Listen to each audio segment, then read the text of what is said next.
ప్రభు నామమున మీ అందరికి వందనాలు. ఈ దినము దేవుని యొక్క వాక్యము, వాగ్దానము. శ్రమ దినమున నీవు కృంగిన ఎడల నీవు చేత కాని వాడవగుదువు. సామెతలు 24:10. ప్రియమైన దేవుని బిడ్డల, శ్రమ దినమున కొరకు మన ఇళ్లను మనం కట్టుకుంటాం. గాలి ఒత్తిడిని తట్టుకునేటట్లు ఇల్లు కట్టుకుంటాం. ఒక నది వరదలతో నున్నప్పుడు వంతెన నీటి ఒత్తిడిని తట్టుకుని నిలిచి ఉండాలి. విశ్వాసం కొద్దిగా నుంటే శ్రమ దినం కృంగిపోతాం. దేవుడు ఎటువంటి సమయం కొరకు మనల్ని సిద్ధపరుస్తాడు. తేనె అను ఆయన జ్ఞానమును తినేటట్లు ఆయన చేయను. మన ప్రార్థనా జీవితం, వాక్య పఠనం, ధ్యానం ఉద్రేకపూరితంగా ఉండకుండా క్రమంగా నిలబడాలి. ప్రతి ప్రార్థనాపరుడు ఏదో ఒక రోజున తప్పక శత్రువుచే బలంగా ఎదుర్కొంటాడు. ఇతరులకు లేనిదే మనలో ఏదో ఉందనుకుంటాం కనుక మనల్ని పడవేయాలని శత్రువు ఆతృత కలిగి ఉంటాడు.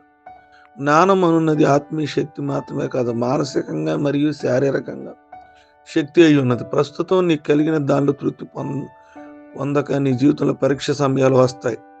అప్పుడు దేవునిని నీవు నిరూపించాలి. ఒక మారు మనసు పొందిన వ్యక్తిలో జీవం ఉంటుంది. అతడు 1 లేక 2 సార్లు పడిన తిరిగి లెగుస్తాడు. ఒక మారు మనసు పొందిన వ్యక్తి ఒకవేళ బలహీనుడిగా మార్చవచ్చు. బుద్ధిపూర్వకంగా క్రింద పడి అతన్ని సమర్థించుకోవచ్చు. కానీ రాబో శోధన గురించి దేవుడు ఎప్పుడు మనల్ని హెచ్చరించాలని కోరుతున్నాడు. దేవుని వాక్యం మనకి సెలవిస్తుంది, శ్రమదైనా కృంగిపోకూడదు, మనం నిలబడి ఉండాలి అని.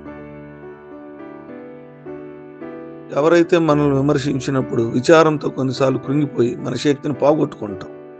మన శత్రువు పడినప్పుడు మనం సంతోషిస్తే అప్పుడు కూడా మన ఆత్మీయ శక్తిని పోగొట్టుకుంటాం. వాళ్ళు పడినప్పుడు కూడా మనం విచారించకూడదు, విమర్శించకూడదు. వారి కోసం మనం ప్రార్థన చేయాలి. అప్పుడు దేవుడు మనని లేవనెత్తుతాడు. శ్రమదినాన్ని కృంగిపోకూడదన్నాడు. శ్రమల్లో మనం కృంగిపోయిన వాడిగా ఉండకుండా లేవబడిన వారిగా ఉండి, లేచిన వారిగా ఉండి దేవుని ఆశీర్వాదాలు పొంది కొద్ది మాటలు దేవుడు మనకు ఫలించింది. ఆమె ప్రార్థన చేస్తాం. మహోన్నతులను, మహాపరిశుద్ధులను, సర్వాధికారి, నిరంతరము స్తోత్రార్హుడైన మా తండ్రి, మీకు వందనాలు. రాత్రంతా కాచి మరొక శ్రేష్టమైన దినాన్ని ఇచ్చారు. వేకుని లేచి మిమ్మల్ని ఆరాధించే ధన్యత, మిమ్మల్ని మహిమపరిచే ధన్యత నాకు కలగజేసినందుకు నా మనకి స్తుతి స్తోత్రాలు తెలియజేస్తారు. శ్రమదినాన్ని కృంగిపోకూడదన్నారు. మా జీవితంలో శ్రమల్లో కృంగిపోకుండా లేచి లావబడి ఆశీర్వదించే కృప, భాగ్యం దయచేయమని కోరుకుంటూ ఉన్నాం.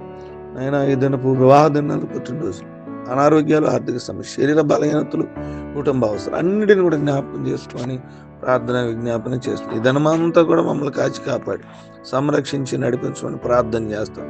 అనేక శ్రమలు మా జీవితంలో ఆవరిస్తున్నాం.